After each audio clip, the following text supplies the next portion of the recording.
ఉన్మాది దాడిలో గాయపడి చనిపోయిన రవలి కుటుంబాన్ని ఆదుకుంటామన్నారు రాష్ట్ర మంత్రి ఎర్రబెల్లి దయాకర్ రావు.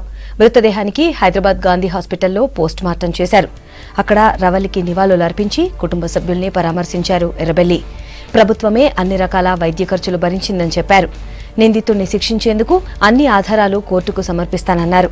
ఇలాంటి ఘటనలు పునరావృతం కాకుండా కఠిన చర్యలు తీసుకుంటామని చెప్పారు ఎర్రబెల్లి. రవలి మీద దాడిని వదిలిపెట్టేది లేదు.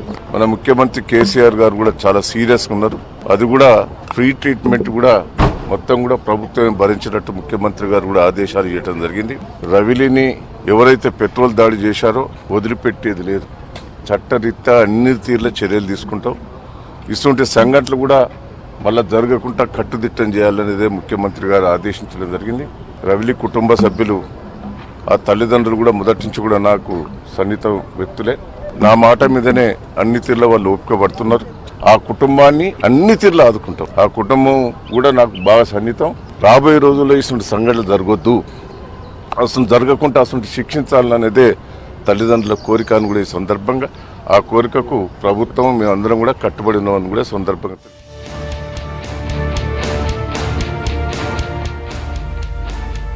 మరోవైపు ప్రేమోన్మాది దాడిలో గాయపడి చికిత్స పొందుతూ మరణించిన రవలి మృతదేహం స్వగ్రామానికి చేరుకుంది. రవలి ఇంటికి గ్రామస్తులు, స్నేహితులు, బంధువులు భారీగా తరలివచ్చారు. మృతదేహాన్ని చూడగానే రవలి తల్లిదండ్రుల రోదనలు మిన్నంటాయి. మరిన్ని వివరాలు మా ప్రతినిధి అశోక్ అందిస్తారు.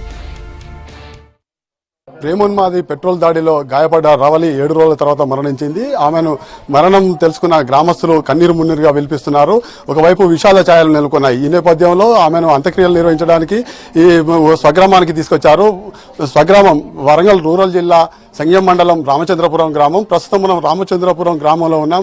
గ్రామంలో స్నేహితులు కావచ్చు, లేకపోతే గ్రామస్తులు కావచ్చు, బంధువులు కావచ్చు కన్నీరు మున్నీరుగా విలిపించడంతో గ్రామం అర్తనాలతో మారుమోగుతున్న పరిస్థితి కనబడుతుంది. ఈమె సంబంధించిన కొన్ని వివరాలు తెలుసుకునే ప్రయత్నిద్దాం. ఈ గ్రామ సర్పంచ్ ఉన్నారు. చెప్పండి, మీరు ఈ గ్రామంలో రవలి ఎట్లా ఉండేది? రవలి అమ్మాయి చాలా సిన్సియర్ అమ్మాయి. చాలా విచారకరమైన సంఘటన. ముఖ్యంగా ఇలాంటి సంఘటన భవిష్యత్తులో ఎప్పుడు కూడా జరగొద్దని కోరుకుంటున్నాం. ఆ తల్లిదండ్రుల బాధ చాలా వర్ణాతీతం ఉంది. ఇలాంటి పనులు చేసినటువంటి నిందితుని మనం చాలా కఠినంగా శిక్షించవలసిన అవసరం కూడా ఉంది. ఎందుకంటే అమ్మాయిలకు ఒక రక్షణ అనేది అవసరం. ఆ రక్షణ ఉండాలంటే చట్టాలు కఠినంగా ఉండాలి.